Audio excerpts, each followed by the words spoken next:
네, 제가 어제 현금 흐름표 5초 만에 보기라는 글을 올렸는데요. 글만 봐선 잘 이해가 안 된다. 그리고, 야, 5초는 좀 너무 과장 아니냐, 이런 얘기가 있어가지고, 실제로 5초면은, 중요한 항목들은 체크할 수 있다는 것을 보여주기 위해서 동영상을 만들었습니다. 네, 이거는 이제 삼성전자의 현금 흐름표인데요.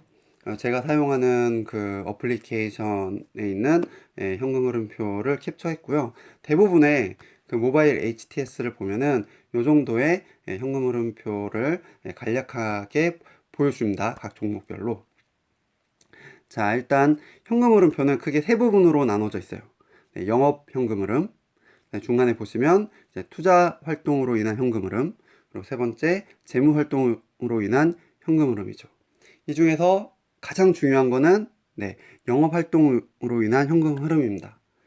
네, 기업이 영업을 하면서 실제로 현금이 들어왔느냐를 체크하는 거죠. 웬만한 회사들은 웬만큼 문제 없는 회사들은 이 영업 현금 흐름이 플러스예요. 그래서 이 영업 현금 흐름이 플러스인지 확인을 합니다. 이왕이면 늘어나고 있으면 좋겠죠. 이게 첫 번째 1초에 해야 될 일이고요. 두 번째로 이 단기 순이익과 영업 현금 흐름을 비교를 합니다. 대부분의 경우에는 단기 순이익보다 영업 현금 흐름이 더 커요. 왜냐하면 실제로 현금 유출이 없는 항목들을 조정을 해주기 때문인데요. 대표적인 게 감가상각비죠. 감가상각비는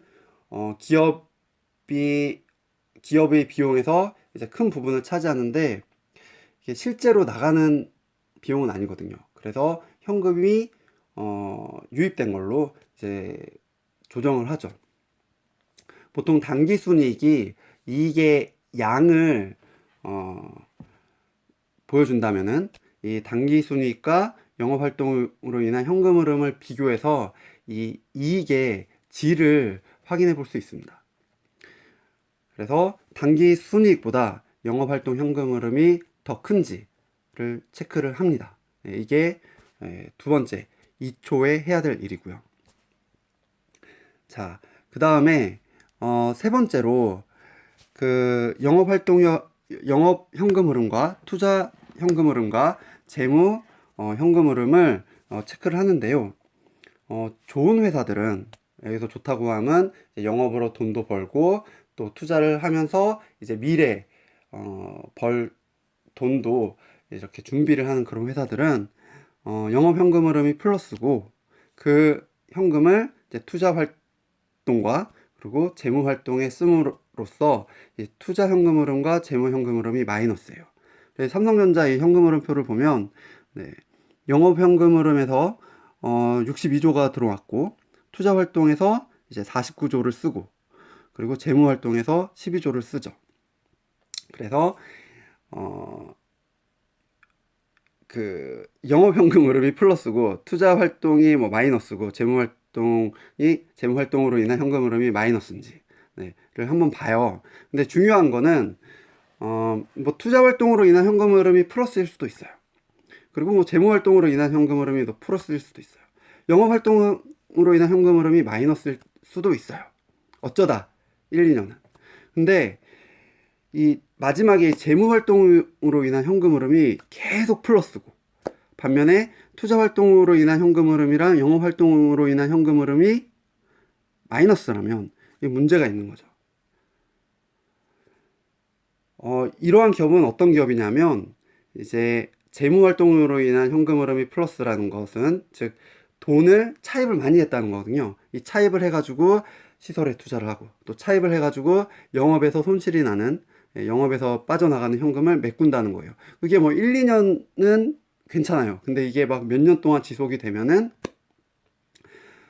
기업이 결국은 부실해질 수밖에 없고 유동성 위기에 빠질 수밖에 없겠죠. 그래서 요 세 가지 항목을 보면서 이 재무 활동으로 인한 현금 흐름이 계속 플러스이면서 투자 현금 흐름과 영업 현금 흐름이 마이너스인 기업들은 주의할 필요가 있습니다. 요게 세 번째 3초 동안 봐야 될 항목이고요. 자, 마지막으로 일단 4초에 보여드릴 거를 띄워놓고 일단 마지막에 봐야 될 걸 볼게요. 네, 뭐 모든 책이나 문장도 그렇지만 처음이랑 마지막이 중요하잖아요.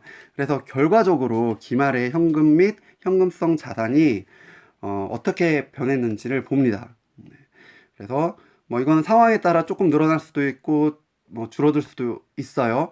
근데 그래도 어느 정도의 이 기말 현금성 자산이 유지되고 있는지 이제 봐야 되겠죠. 삼성전자 같은 경우도 이제 뭐 22조, 32조, 30조 이렇게 일정 수준의 현금성 자산이 유지되고 있음을 확인할 수 있고요. 뭐 2017년 같은 경우에 크게 이제 줄어든 거는 뭐 봐서는 뭐 투자 활동으로 인한 현금 흐름이 크게 늘어났기 때문에 그럼 뭐 시설 투자에 돈을 많이 쓰지 않았나 이렇게 뭐 추측해 볼 수 있을 것 같습니다. 자, 이것도 보는데 그렇게 시간이 많이 걸리지 않죠. 그럼 마지막으로 시간이 좀 여유가 된다면 네, 봐야 될 게 그 잉여 현금 흐름을 체크를 합니다. 잉여 현금 흐름은 영업 현금 흐름에서 네, 그 유형 자산이나 무형 자산에 들어간 현금을 빼는 거예요. 지금 이건 이제 간략한 현금 흐름이다 보니까 유형 자산이나 무형 자산에 들어간 이 현금 흐름이 안 나와요. 이 투자 활동으로 인한 현금 흐름 밑에 나와야 되는데 여기는 이제 간단하게 유입이랑 유출 금액만 나오거든요. 그래서 네이버로 갑니다. 네이버에 가면 네, 각 종목의 개요 중에 상단 메뉴에 이 종목 분석이라는 메뉴가 있어요. 여기 들어가시면 이제 재무제표들을 볼 수 있고요. 거기에 보면 이제 하단에 현금 흐름표가 나옵니다. 그러면은 이제 조금 더 자세하게 볼 수 있는데 여기 보면은 유형 자산의 증가라고 있죠. 네. 유형 자산의 증가를 위해서 이제 이만큼의 현금을 썼다는 거예요. 여기 보면은 2017년에 이제 삼성전자 같은 경우에 유형 자산 취득을 위해서 이제 42조 정도를 썼어요. 네. 그 영업 현금 흐름이 2017년도에 62조가 들어왔는데 네, 유형 자산 취득에 42조를 썼으니까 뭐 20조 가까운 잉여 현금 흐름이 발생을 했죠. 이렇게 잉여 현금 흐름이 많다는 거는 결국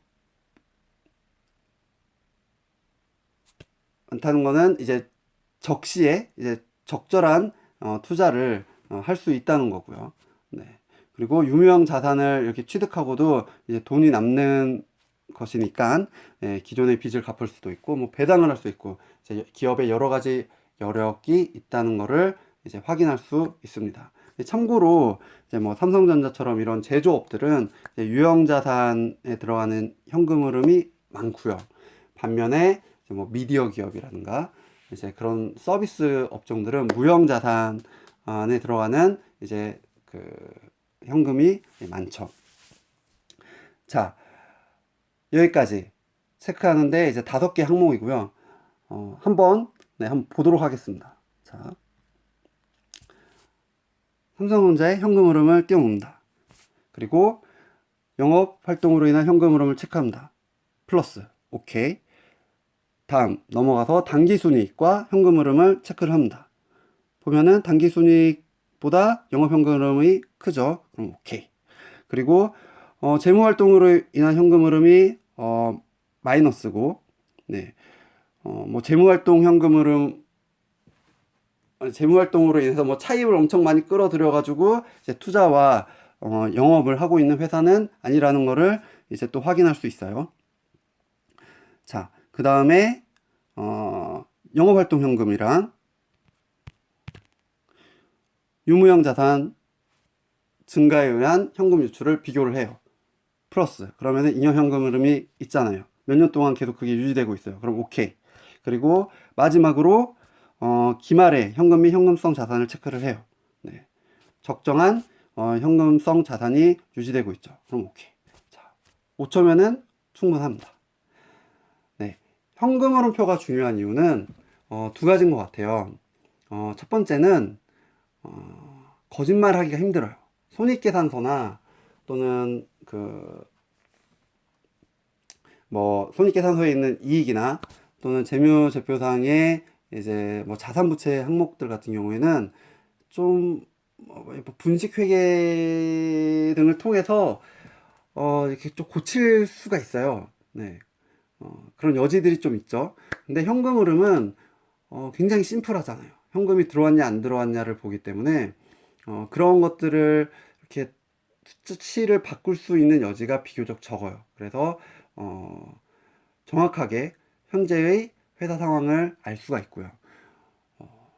두 번째로 뭐 손익계산서에 비해서 회사의 상황을 좀 더 빨리 확인할 수 있어요. 그래서 투자자라면은 네, 손익계산서도 중요하지만 현금 흐름표를 확인하는 게 매우 중요하다라고 얘기할 수 있겠습니다.